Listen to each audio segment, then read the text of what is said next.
Hey everyone, welcome to the Farmer Wants a Wife Afterparty. I'm your host, Stephanie Spiker, and I have to say, episode 4 honestly had pretty little substance, but lots and lots of drama, and we're going to get into all of it. I am joined again by Candace Wierzbowski. Hello. Lindsay Yoder. Hello. And Travis Barrett. Despite the negative reviews, here I am. Back again. So this episode saw all the farmers and their remaining ladies meeting up in Tennessee for a barn dance.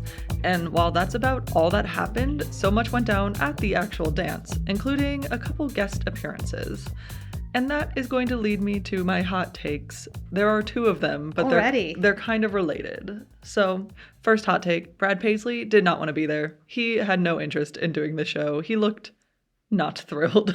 I don't even think that's a hot take. I think that's just a very accurate observation. Okay, great. He was brought to the party at his wife's work, and he was not into it at all. I think it's also kind of clear that he doesn't pay attention to the show, because he literally asked the guys, like, oh, like, for this thing, like, are the women from the city, from the country? It's like, yeah. Have you watched the first 2 seasons? Well, probably not.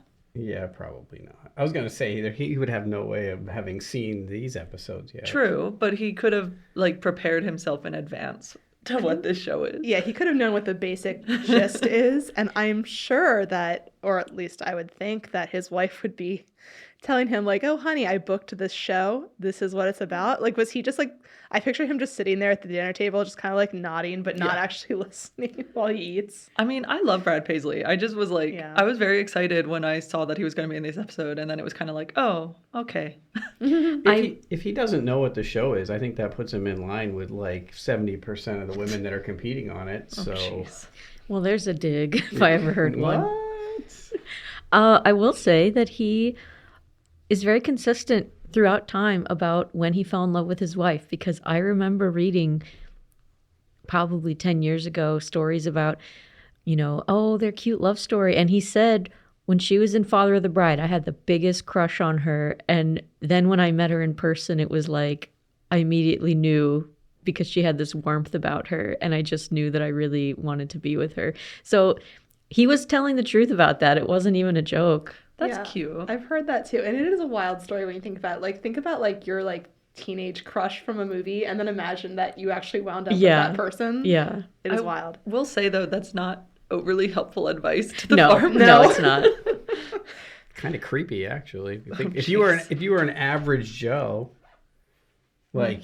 That's fair. You're like, oh, I had a crush on Charlize Theron, but...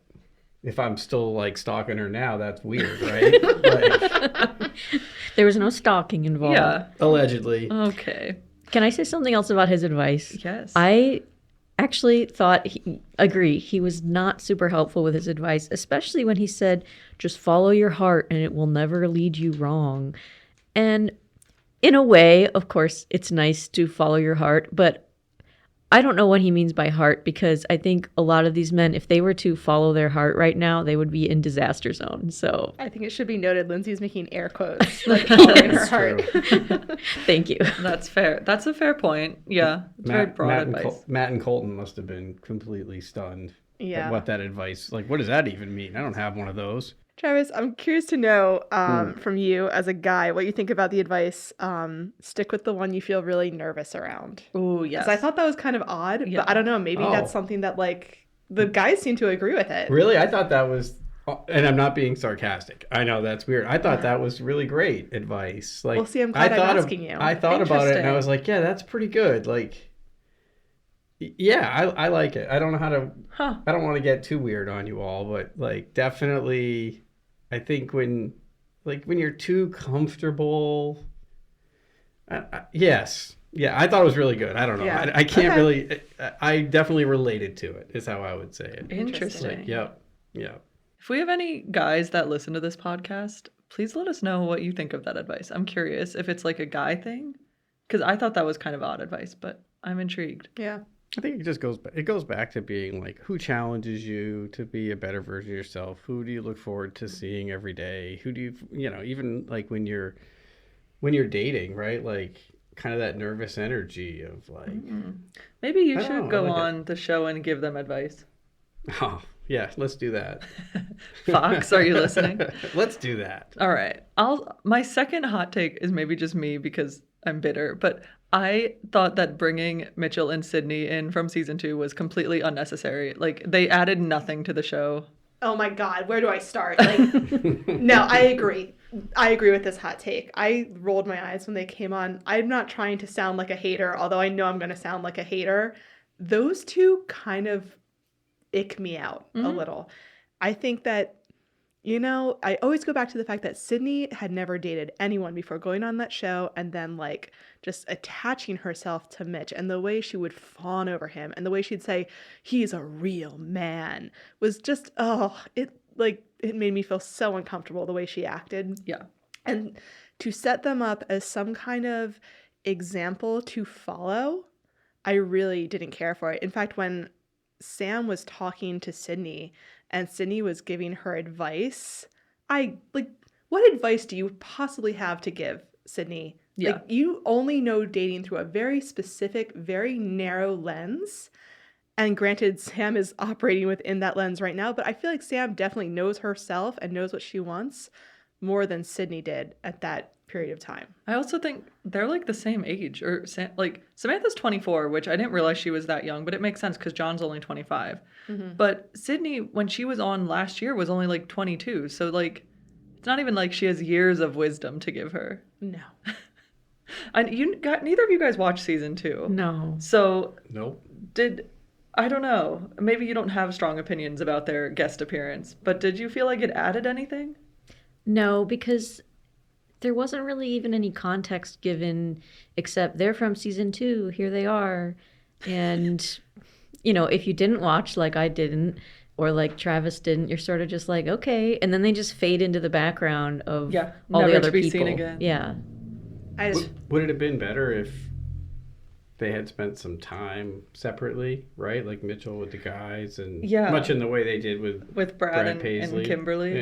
Yeah. Honestly, maybe. I think then at least it would have been like their presence was kind of justified. But they kind of showed up, like said 2 things, and then went and danced together. And it was like, oh, okay. We'll be in the area, so yeah, we could stop by. Yeah. Hoedown.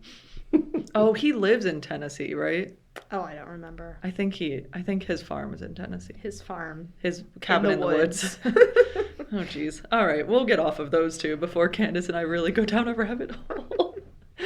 Do you guys have any hot takes from this week? I haven't really thought of one yet. Give me time. Okay. I might have one. I think my hot take was my take about Brad Paisley's advice being bad to follow your heart, but I now feel like that's going to really make me sound like too analytical. So to just explain better, all I mean is that I think that in this very methodical process, the guys do need to be thinking more about where the women fit and who would actually be a good life partner. And I just think a lot of people have gotten into trouble by following their heart and nothing else. So that's why I had that take. No, that's fair. All right. I've got my hot take. All right. My hot take is that Jay's farm is a nest of mean girls except for Grace. Oh, you know what? I think there's barbs going in every direction, coming from a lot of different people, except I think from her. Do you have a hot take? Because I have a lot to say on that, so we can I come have a back lot to to say that. also. Well, I do, and ironically, my hot take was about Grace, in that she was so worried that he was going to hear about her from somebody else in a misrepresented form, and then she went ahead and became the person that she did the same thing that she was worried about. She pulled him aside and named names, and they said this, and I thought, man, that's kind of an odd. But she didn't name names until he asked her. I think that's a fair point, but I will say Still. I don't know if she went in there necessarily intentionally planning to say who it was, but he did ask her directly who said that. Yeah, I understand, but she still at the same time orchestrated the whole thing. Like, I'm going to get ahead of this and give my version, which is just, I don't know, it's just sort of an interesting way to do it when she was clearly so upset. I mean, I didn't have emotional outburst from Grace on my bingo card. Like, I think she was the last person I expected to see that from so early. But then she went ahead and, like I said, she sort of became the person that she was so I hear that. offset by. I can see like why you're surprised she got emotional, but I also am not at all, because I feel like she really likes Jay and she really genuinely sees a future with him, and this is not just because they're like my OTP, as Lindsay says, but like I think she really sees a future with him, and the thought of like someone kind of almost intentionally ruining that, I can see why that would make her like have her little breakdown. You also have to keep in mind that she had been out there with a producer for an extended period of time. So who knows what she was advised to do. If that producer was calming her down, but then saying, here's what I think your next step should be. I really recommend you go talk to Jay. Yeah. The second Grace walks off, that producer's in her walkie-talkie saying, like, get Jay ready, or like prep the truck bed or whatever they were in. Yeah. That was an interesting Look at you thinking behind the scenes. I like it. You come around. This is, I feel like, really the first... I can't really remember a lot of moments in past seasons where you actually see a lot of producer interaction. I mean, it's obvious that it happens, but I feel like this is the first season that you actually see them have conversations sometimes. But yeah, well, there was a lot. The drama in Jay's farm is a lot. And I feel like the majority of that episode... I was going back and forth kind of with that, same with you, like excluding Grace a little bit. I was going back and forth between, okay, are Julia and Karina mean girls, or is Tiana a mean girl? And I'm like, I think it's kind of both, but I think Tiana is getting a really good edit, because we haven't actually seen her say or do anything that the other women are saying has happened. So to like this episode, if you're not kind of putting on your critical thinking hat, it is kind of like she's just the little victim and they're going after her. But it's like, well, if she did say all those things, then that's also like mean girl energy. I don't know. Yeah, I actually had to go back and check my notes from a previous episode, but it was in the second episode when they were out doing farm work at Jay's farm. Julia said, Tiana is a lot sometimes. Yes. And at the time, I was like, why would you say this, Julia? Like, she seems like she's just hanging out with the cows. Lay off Tiana. Yeah, I agree. And now I'm wondering if, like, Julia kind of had her number a lot earlier than we did. And that there are things going on off camera, as was alleged in this episode, that maybe Tiana is a little different when they're not shooting. Reading between the lines of what they were all saying, I feel like I'm getting kind of a picture of the way that Tiana is when the cameras aren't rolling and all of these things that they're talking about. And my thought is, I have been around people like that, and I understand when someone is sucking all the room out of the air all the time, it does get really annoying. And also, this whole conversation, especially when all of Jay's ladies got together and were talking, I've kind of really shifted how I feel about Julia, not only because of that, but because of the interaction that she had with Vivian Lee. Yes. So with Julia, she seems like the kind of person who, of course, because of the way she presents herself, the fact that she's a model and she's very much like, I don't want to do, like, I'm a princess. I'm not cut out for this hard work life.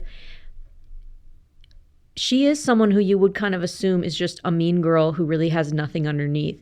But then it seems like she's the kind of person that if you're just a regular person, you're talking to her and you're not mean to her, she actually wouldn't be so bad. And when she started to cry when Vivian Lee left and was really sad, I was kind of surprised, because the way that they portray her is that she's kind of like just here for herself. And even I have said that, like, are you just here for yourself?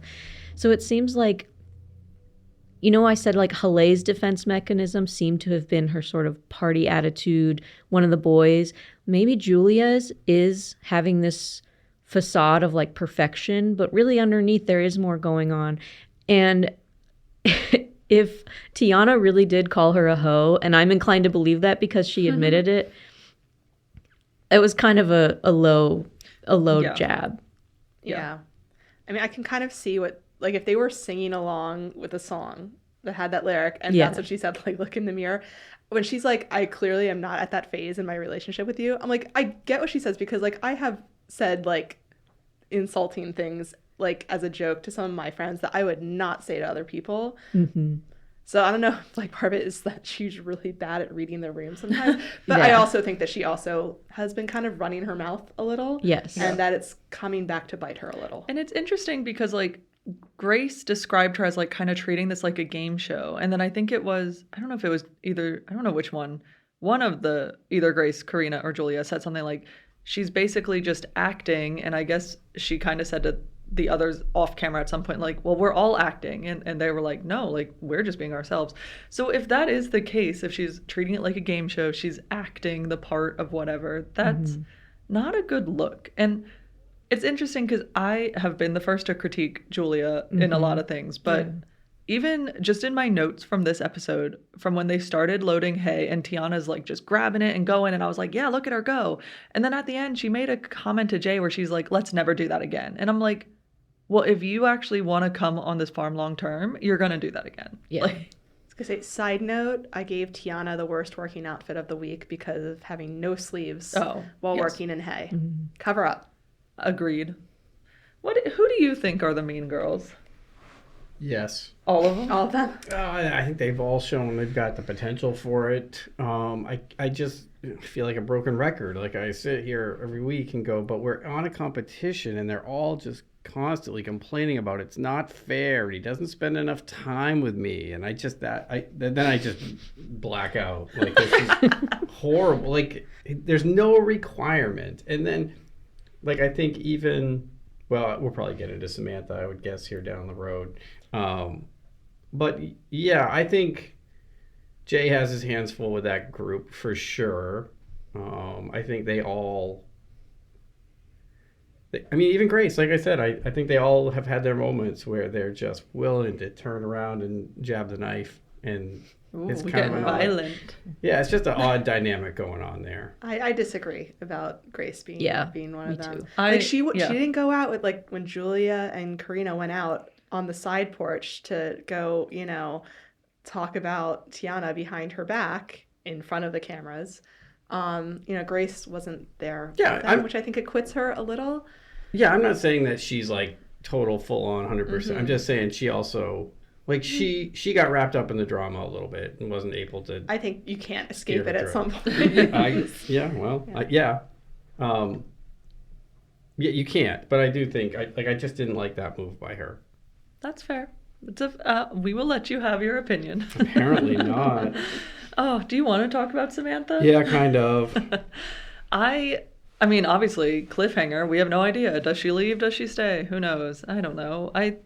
I don't know why, but I didn't really expect the show to end on such a cliffhanger where they don't even pick their solo dates and like all of that, because they hyped it up for so much. But Samantha, I know, Travis, I know you thought the same thing, but like the whole episode, she's going, oh, I just really need to talk to John and I haven't gotten a chance to talk to John. While at the literal beginning of the dance, she mentioned being anxious and he's like, oh, do you want to go talk about it? And she was like, no, not right now. Yeah. Yeah, she kept saying not in front of the other girls. There are clearly places that they've set aside to have one-on-one conversations. So I wasn't really sure what that was about. Yeah. I just don't even know what to think about her anymore, because I do, like, they brought up again the whole thing about driving the car or whatever. And I'm like, again, if you look at a relationship or a marriage as like, a lifelong road trip, you can both drive. Switch out who's driving. I don't think that has to be such a big deal as it's brought up all the time. But so like, I support her in a lot of ways where she's like, I know what I want and what I stand for. But then she's so wishy-washy of like, I think he's really great in so many ways, but I'm just not sure if I'm there. And I'm like, okay, just at this point, make a decision. Yeah, she was floundering this week. Yeah, it's funny because even in my notes, I wrote early on, like, I feel like I should give her a lot of credit for, you're in an uncontrollable, air quotes, situation. You're one of the contestants on the game show. I guess we're not supposed to use that. Yeah, don't call it that. But it essentially, she's not, I'm going to go with all their metaphors. She's not the one driving the bus, right? It's the farmer who's choosing. Here we go. The farmer has the final choice, right? Yes. That's unless there's a major curve coming. And I think what she had done, she has a remarkable gift of getting the control back. And some of it's a defense mechanism, sure, but she's constantly like, look, I'm not here to impress anyone. You need to impress me. Like, she's taking the narrative into her own hands, which is pretty remarkable. But then she spends the last 3/4 of the episode, like, I'm not convinced she does know what she wants, which is what's crazy, because she's so wishy-washy, and she does breed drama. Like, she does love to be the center. And anytime she's not the center of attention is when she kind of comes unglued a little bit and has to agree, oh, are you okay? You know, like, she makes a big scene about herself. And I think I keep going back to, at the end of the day, like, this is not about being fair. This is about winning. And they're all playing a little differently. And I think I can't figure her out. I think she wants to be in control so badly, but she's in a situation she can't control. Here's what I think is going on with Samantha. Again, you said she's 24, I think. 24. All right, so 24. she's still a young woman. She is still finding herself. Her brain is still forming. And I think she knows what she wants to be. I think she knows that she wants to be someone who, you know, is very self-aware and self-confident and can stand in her convictions. But I don't know if that version of Samantha has reached into her core yet. Like, I feel like that's what she's trying to be. But I think, you know, we've kind of mentioned before on this podcast that she seems to have, you know, maybe some baggage from the past that she's still working through. And I think that prevents her from fully, like, becoming this realized version of herself that she wants to be, where she wants to be the person who is fully in control and who knows what she wants and isn't going to compromise. But she's just not there yet. And I think the stresses and just the very nature of this competition, I think it drives out, like, kind of not the worst part of you, but like almost like the weakest part of you at times, where it's just like, you're going to go back to that insecurity. You're going to go back to that kind of like wishy-washiness where you're really overly concerned about how you're coming across to other people, specifically the person that you're trying to attract. Yeah, that's true. I think that's a really good read on it. She does have this vision of herself and who she wants to present, but the insecurity comes through. I will also say that I'm starting to think that her idea of loyalty that she's been discussing is nothing short of complete 100% attention all the time from this person, and almost to the point of like worship. She doesn't want him to even continue talking to any of these other girls. And I think she was thinking that maybe she would come on the farm, they would have their solo date, and she would kind of do her hard to get thing like, I'm not going to kiss you. And that he would just fall all over her and basically be like, you're it, and I don't think I even need to talk to these other women. And when that didn't happen, she's starting to feel insecure, and that's why she's considering leaving. And I think that shows that she isn't this person that she is trying to portray herself as. I think that she's been thrown, that it's not going you know, exactly to her plan. Which, how do you plan a reality dating show? But like, Thank you. I do honestly wonder, I mean, obviously we don't know what she actually ultimately decides, but She's staying.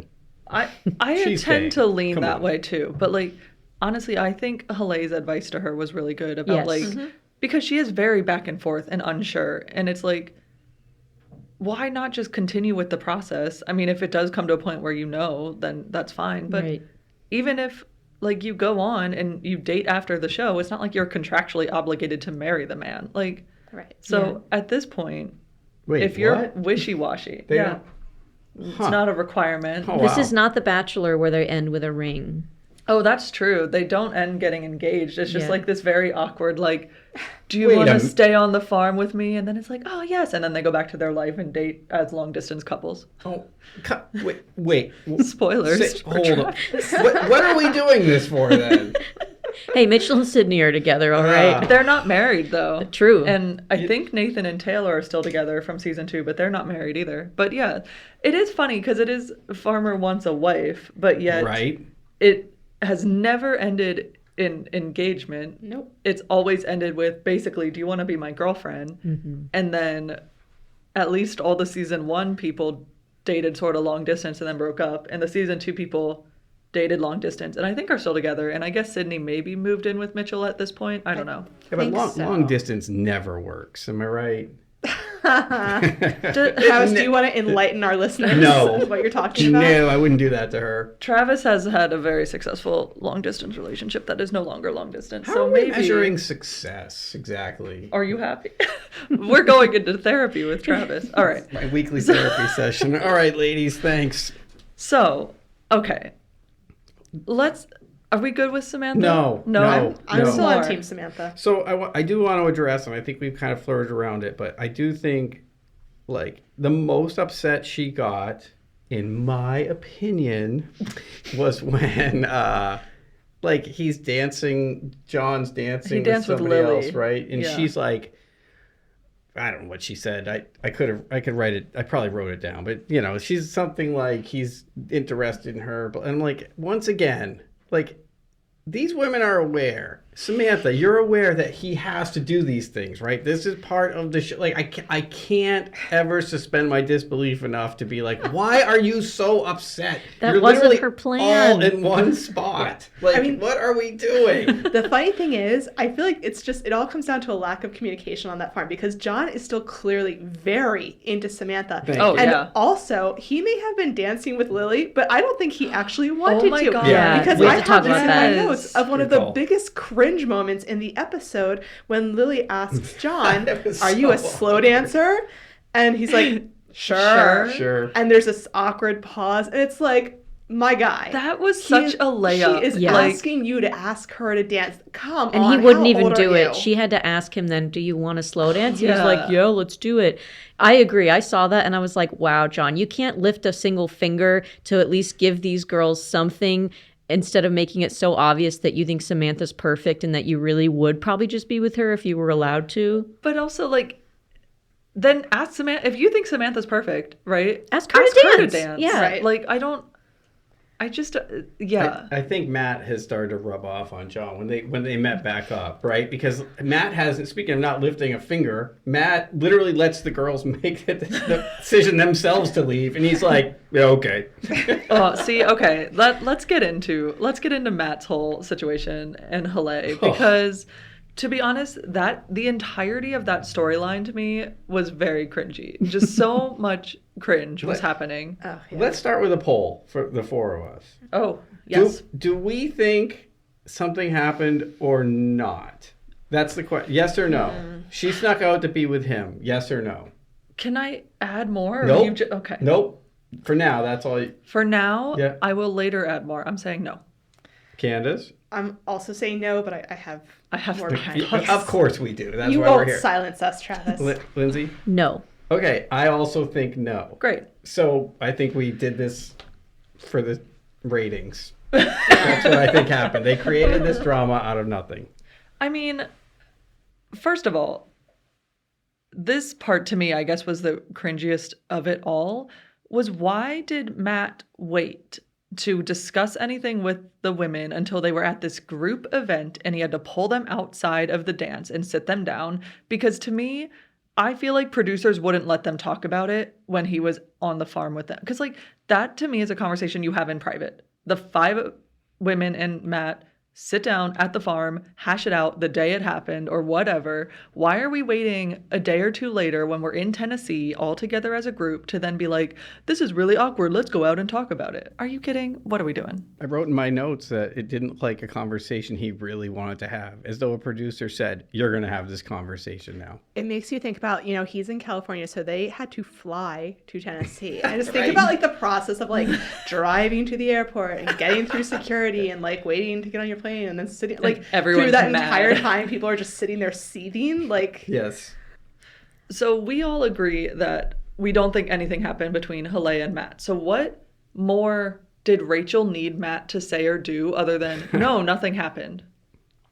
I don't think there's anything he could have done because I agree with Matt that she's got trust issues. And yeah, I feel almost kind of bad for her that she's that broken that she can't take something like that at face value. Yeah, I agree. I don't think anything would have convinced her because they both said nothing happened, and she had it in her mind that she couldn't shake that they were off canoodling. So Podcast safe word. Yeah. As a man's perspective, is there anything Matt should have said or done? No, I agree with that. There's nothing that he could have said to her in that moment. But having said that, I did find it, I can't believe I'm defending him, but oh, Matt. I think we asked, like, why didn't he address this earlier? Like, I'm not sure he realized that was that. In theory, he may not even have realized it was that big of an issue. Like, if they're not talking to him about it, which clearly they're not, they just sit around and talk to each other about it. Like, I don't. If you wake up in the morning and you're going about your day, why would you assume there was a narrative out there about you had somebody that spent the night with you? Like, he was just like, what? Which is also on brand for Matt. What? That's fair. I thought the whole thing was, I almost laughed out loud. I tried to keep it respectful when we're all watching.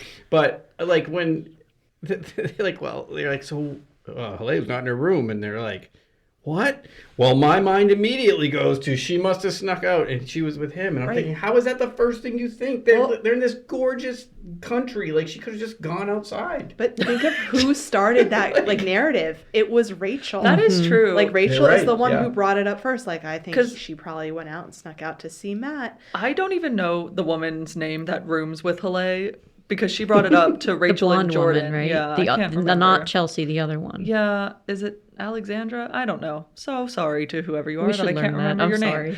name. But when she brought it up, like, you know, I could tell she was kind of curious, like, I wonder where she was. And Jordan was kind of like, you could see in her face, like, curious. But yeah, it was Rachel that was like, oh, she must have been with Matt. But I'm like, I don't personally live close to the beach.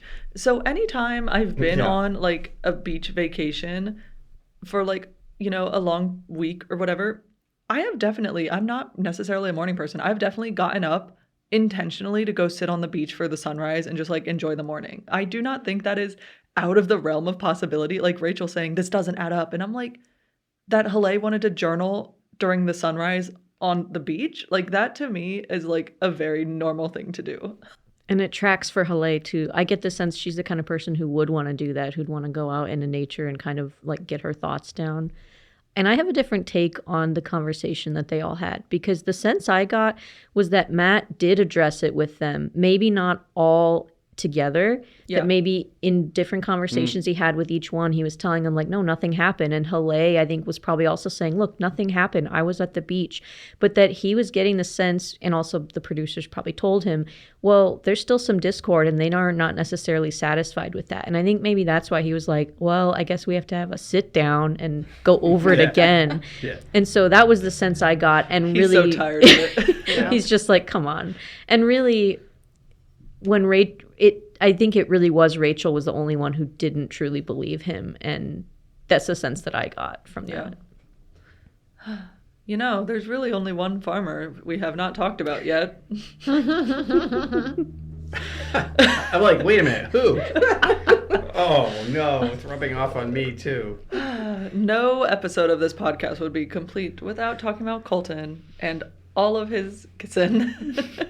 We're flipping our sign days since incident back to 0. Yeah, the best part is we don't even have to keep track anymore because he clearly has the running tracker. He's God. like, No, but Tara, he missed one when he was relaying it to the guys. He missed that they kissed in the truck as soon as they got back to the farm. I'm like, dude, you left one out. It was kind of funny because I was thinking back to last season when Brandon would kind of sheepishly say, y'all doing any kissing? Whereas Colton was like, guys, listen to this. And started like, you know, recounting all of his kisses. To me, I don't know. It felt a little gross to me. It was very like kiss and tell or kiss and brag at, you know, at one point. That's kind of how especially because I think if I'm trying to remember correctly, like Jay had mentioned that he kissed Grace. And I think the other two were like, yeah, we haven't kissed anyone. And Colton's like coming in like, well, like, Well, John would, but he's gun shy now after the chokehold. So, I don't want to. But he loved it. He loved it. Yeah, that's true. He thinks Samantha is perfect. He's used that word. But The thing that really bugged me about Colton this episode, which it seems like there's something new every week, was that he said when he was talking to the other guys about like, yeah, I do really want to get to know, the others. Yeah. And then they go in to the dance, and I know she pulled him, but still, he immediately danced with Bailey, kissed her on the dance floor, and I honestly did not really see him with anyone else that night. Like maybe I would assume he danced with other people, but like it was kind of glossed over if he did. He did dance with Keely. Yeah. And I feel like they would have showed us if he kissed anyone else. Right. You would think. Oh, yeah. There's no way that they're not going to show us. What I thought was interesting was that he told the other farmers that he's into Zoe and that he's looking forward to spending some time with her, which I mean, feel like must mean he's looking forward to kissing her. Have you ever even talked to her? Didn't he say that, though? I feel like he literally said something about kissing her. I don't know, but should we start a bet? Like, how long until he kisses Zoe? Because I think she's the next one that he has in his crosshairs. Then we all are shuffling through our notes of previous weeks. Right. To be like, who's Zoe? I think that it would be probably cringy and uncomfortable no matter what to go back and watch yourself after being a contestant on this show. But I think it would be the worst to be one of Colton's ladies, because all of these women, if anyone else is going to kiss him, all I can think is like, oh, I wouldn't want him to kiss me because I'm seeing just his behavior. But they're not seeing that all the time. So I think when they watch it back, at a certain point, they might be like, wow, I wish I did not let him kiss me now. Right. Like, who knew he was such a dog? Like, oh, we all knew. Isn't it slightly... Isn't it slightly redeeming on his behalf? I realize that's a stretch. This is a shock from you. Wait a minute. That Bailey, she's the one that initiated it this time around. Like, she walked up to him. Like, come on. That's fair. So we can't... But I will say, when she said about, like, can I steal a kiss or whatever, and he's like, you can just have it for free. He was so excited. Oh, that's because if you stand still too long in front of him, you're going to get kissed. Like, I get it. She likes him, so of course she wants to kiss him. I wonder, though, if he does have, like, some rules of decorum where he was like, I am not going to initiate a kiss in front of all of the other women, knowing they're, just over there 10 feet away.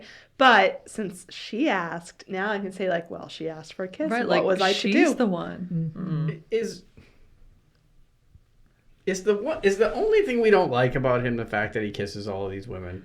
Because I feel like we're lumping in like all of these horrible traits of his. He really doesn't have. I mean, he's a goofball. Yeah, I think it sort of stems from the fact that he's kissing all of them. Is the fact that he sort of occasionally talks about, wanting to find a partner and whatever it is, but then he acts completely opposite, where he doesn't even ever ask them anything about themselves or their life or what they think about, coming to the whatever. Like, he never asks real questions or goes like deeper with them. Mm-hmm. It just seems like he just wants to cuddle up and kiss. And so I think my annoyance with him kissing everyone is deeper than just the fact that he's kissing everyone, if that makes sense. Right. That's all we have to go on from him. And I would put up Jay as a foil, whereas I think Jay's farm is, despite all the, all the dysfunction. All the dysfunction, yes.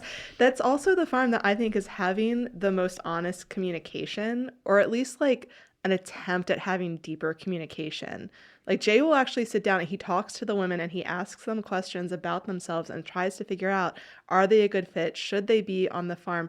He was, willing to make himself a little vulnerable with Grace when she expressed that she was feeling insecure, and he said right back, well, sometimes, I feel insecure because I see you and you seem withdrawn, and I'm concerned that you're not happy and that you're going to leave.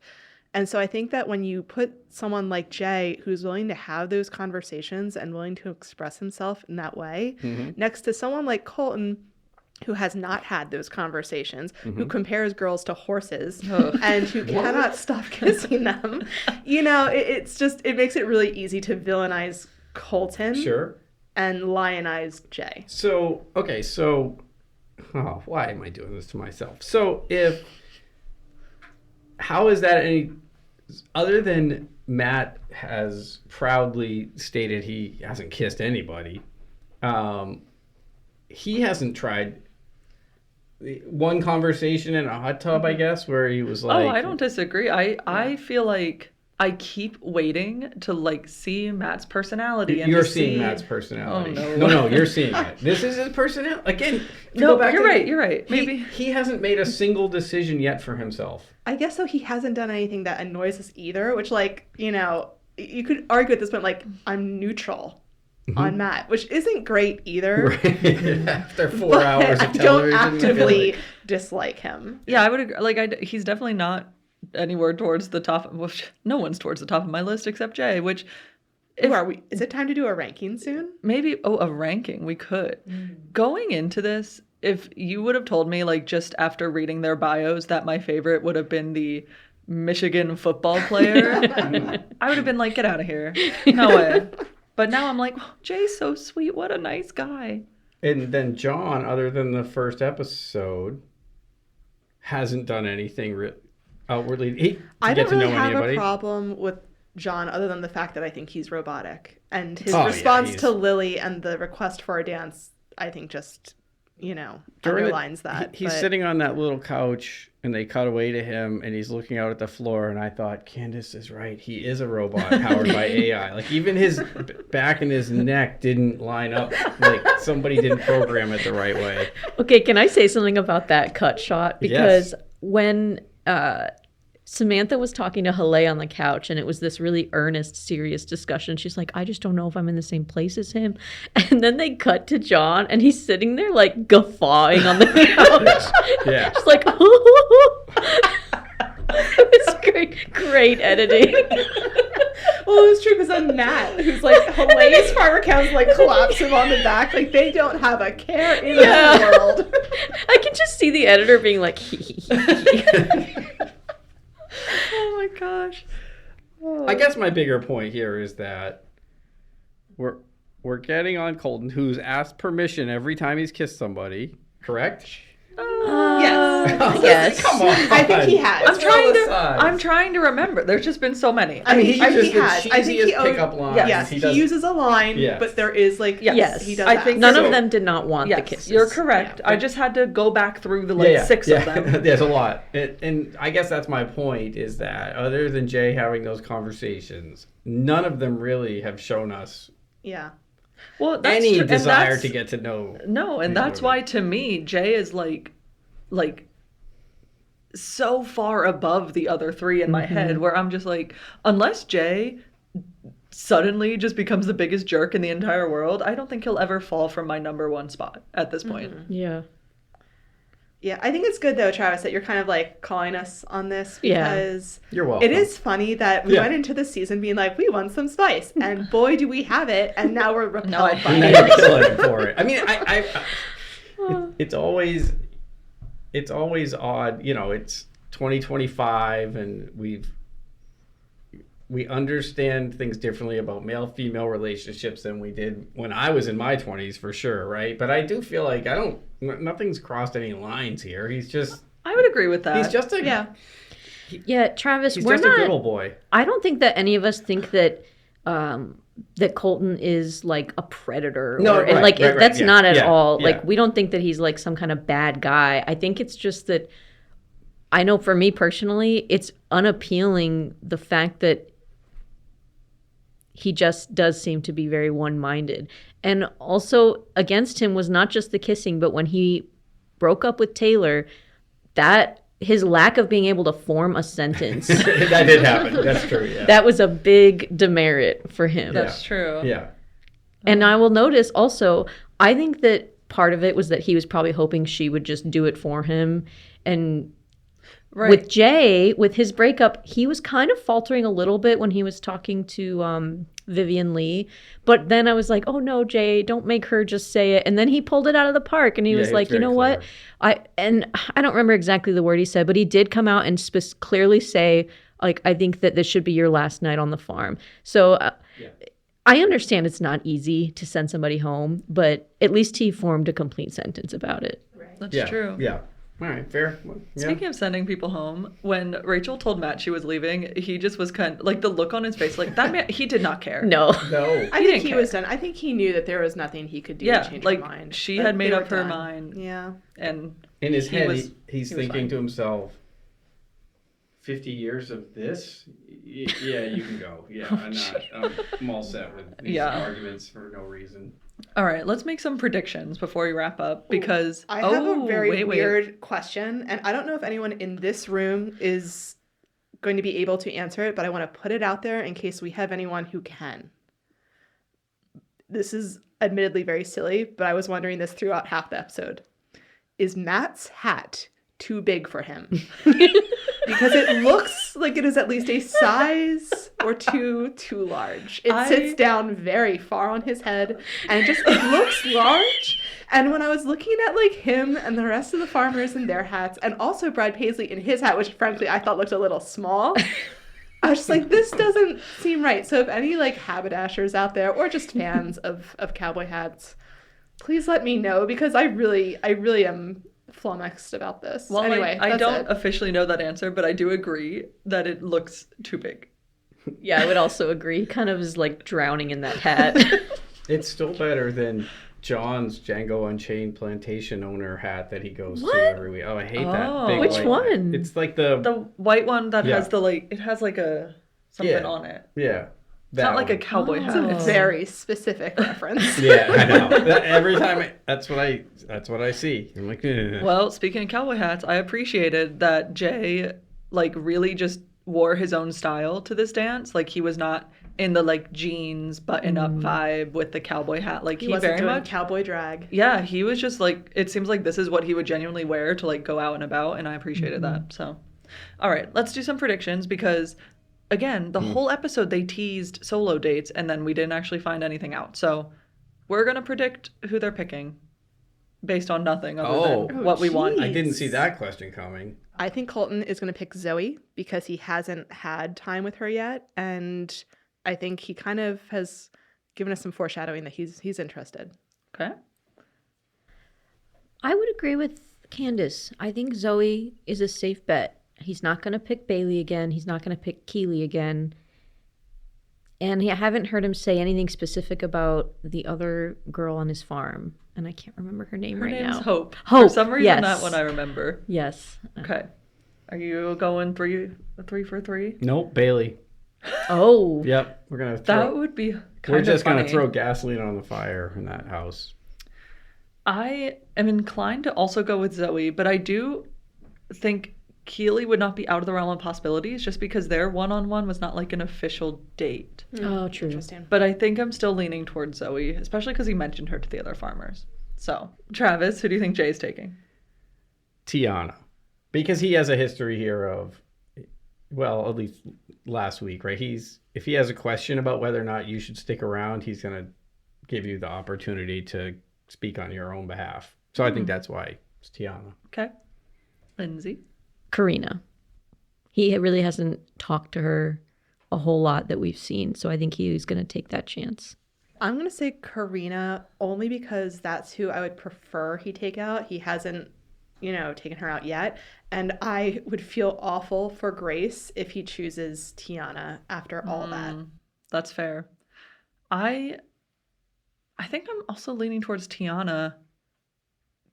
I do think, I agree with Travis that I think he's probably kind of questioning her a little bit in his head. And I feel like he's the kind of guy who's like, let me just figure this out. I think that's a very good argument for it. My heart's going to break for Grace if that happens. I think that will be bad for her. All right. How about Matt? Do we have any thoughts on who he's picking? I don't know half the women on his farm, I feel like. Yeah, honestly, I feel like I couldn't tell you. I mean, the chaos vote here would be hilarious. It would be hilarious. Do like chaos voting. Okay. Lindsay, are you going chaos? I'm going Chelsea. All right. Yeah. I don't like, that's the weirdest group. Can I pass? I probably shouldn't pass. That's you no should just fun. say a name. All right. A name. Great. You say Halle. I'll just say Halle. I'm with chaos voting on that All right. one. I am going Chelsea because I want him to pick Chelsea. Like, I feel like from their speed date and then their avocado picking, they could be a decent match, and we really have not actually seen them together at all. So All right, let's wrap it up with our boy John. Will Samantha be there? Who even knows? But, so Travis. Lily. Okay. Maybe Lily. I haven't, it's the one thing we didn't talk about is she said to somebody, she's like, I can just tell he really cares for me. And I wrote down, how? With 3 question marks. No, that's fair. I thought the same thing. Like, how? Ugh. Okay. Yeah. Lindsay. I think he will choose Lily. I forgot her name for a second. Okay. Yeah. Candace. I don't think he'll choose her, but I want him to choose Samantha for awkward date / possible chokehold round 2. I like that. Yeah. Okay. I also feel like I don't know very much about the women on John's farm, but I feel like even though he barely talked to her at all this week, I'm going with Kaylee. I think she's the one that like didn't know what a scarecrow was and was like itching her like arms in the soybean field. I don't know. I would like to know more about her, so I kind of just want him to pick her because I'm like, I need to learn about this one. So, all right. We will see if we are right about any of these next week. 2 episodes in a row where nothing really And yet is going so on. much. And yet so so much. Thank you for the therapy session. I guess I should thank you all. Just send me an invoice. Thank you all for listening. If you like this episode, please consider subscribing. And if you really like this episode, please consider leaving us a review. If you want to join in the conversation, if you have hot takes, if you have thoughts about things we said, anything at all, you can email us at afterparty@lancasterfarming.com. We would love to hear from you, and you might even get a shout out on the pod if you do that. And you can follow us on social media. We're at Lancaster Farming on most platforms, and we do post some Farmer Wants a Wife content on there as well. So thank you again for listening, for partying with us. We will be back next week for more drama and maybe hopefully a little more substance. We'll find out. So I'm Stephanie. I'm Candace. I'm Lindsay. I'm Travis. And we will talk to you all later. Bye. This episode of the Farmer Wants a Wife After Party is copyright 2025 by Lancaster Farming Newspapers, part of the Steinman Communications family. It is written by Stephanie Spiker and produced by Eric Herlock and Sophia Kurzius. The music is by Tin Bird Shadow.